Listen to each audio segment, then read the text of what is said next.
Surreal Trump meeting on guns left Republicans reeling, Democrats optimistic. CNN. Nobody knew quite what to think. After a wide-ranging, televised meeting Wednesday at the White House, Democrats walked away stunned and with some tepid optimism that something substantial could happen on guns, while Republicans appeared flummoxed. After all, President Donald Trump had defied traditional GOP orthodoxy on an issue as essential to the Republican brand as any, guns. And unlike earlier meetings where Trump has embraced bipartisanship without any specificity, Trump was explicit about what he wanted Wednesday. On camera, he'd pushed to raise the age at which an individual can purchase a rifle from 18 to 21 even after a weekend lunch with officials from the National Rifle Association, who have publicly opposed the change. Trump called to expand background checks and told the House's Majority Whip Steve Scalise that a concealed carry bill would never pass attached to legislation to incentivize states to enter data into the National Background Checks database. Related, NRA directly appealed to Trump against raising age for firearms purchases. "I don't know how much clearer he could have been and the whole country can watch it," said Minnesota Democratic Senator Amy Klobuchar. Democrats argued that Trump had power Democratic President Barack Obama never had trust with the Republican base that he would not infringe on the Second Amendment. "With President Trump no one believes he will take their guns away," said West Virginia Senator Joe Manchin. But the impact of the meeting at the White House, which stunned some within the president's own party and puzzled aides back on the Hill, was still uncertain. "Holy yes," one Democratic Senate emailed as they watched the meeting unfolding.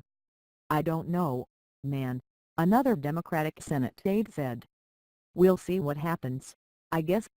Trump meeting's impact on gun proposals unclear. Earlier in the day, negotiations to bring gun legislation to the floor of the Senate had broken down and there was no clear path for floor consideration of any bill, regardless of scope. But the meeting at the White House and Trump's obvious and continued push to do something raised questions from aides and lawmakers as to whether the dynamic had changed, or whether Trump would simply shift away from his positions and enthusiasm for action in the days ahead, as he has multiple times in the past. Republicans returned to Capitol Hill still a bit unsettled by what they'd heard. For days, lawmakers in the GOP had a united and concise message: if Congress were to do anything, it would be enforcing school safety and fixing the national instant criminal background checks system. There was little appetite to do more. But Trump wanted something comprehensive. In the meeting Trump called for Manchin to me legislation that had expanded background checks on internet and gun show sales, to be the base bill.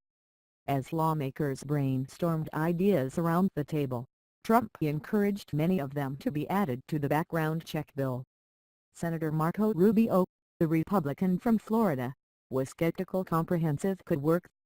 "I think that's ideal if you could do it all at once," Rubio said. "I just don't think it's likely to pass knowing this place." Senator John Cornyn, the Senate's whip who had been seated next to Trump during the meeting, described the meeting as fascinating television and surreal. "My takeaway is that we like to start with background checks and build from there and see where we can get consensus," Cornyn said. "And to be the most obvious place to start is the Fix Next bill that has 46 co-sponsors." He added that rolling multiple gun bills into one was easier said than done. Many Republicans remarked that they'd seen Trump call for comprehensive, bipartisan legislation in the past in televised White House meetings that never materialized. Senator Lindsey Graham, the Republican from South Carolina, warned that Trump would need to follow through this time or risk hurting his reputation. "If we don't do it this time, then this will get old," Graham said. "If the president has another one of these sessions and he doesn't follow through, it's going to hurt him. It's going to hurt the Republican Party." Graham had been a part of a similar on-camera meeting last month, that one dedicated to finding a solution on immigration, another issue on which lawmakers haven't been able to find a deal. "I've seen this movie before," Graham added. "If it ends up like immigration, he's done himself a lot of harm." If we can actually deliver, he's done himself and the country a lot of good. Stronger Republican reaction. Republicans also offered some strong rebukes to a few of Trump's comments. Senator Dan Sullivan, the Republican from Alaska, warned there were several Republicans with concerns about raising the age individuals could buy rifles from 18 to 21. "I'm probably not the only senator in the U.S. Senate who isn't supportive of that. But again, it's not like we're not trying to be constructive, but I have 16-year-old Alaskans who go out and hunt and they do it seriously. We're very, very different from Connecticut and other places," Sullivan said. Others were worried that during the meeting that Trump said he wanted individuals who were identified as potentially dangerous to have their guns taken from them before they went to court. "Strong leaders don't automatically agree with the last thing that was said to them. We have the Second Amendment and due process of law for a reason," Ben Sasse, the Republican senator from Nebraska, said in a statement. "We're not ditching any constitutional protections simply because the last person the president talked to today doesn't like them.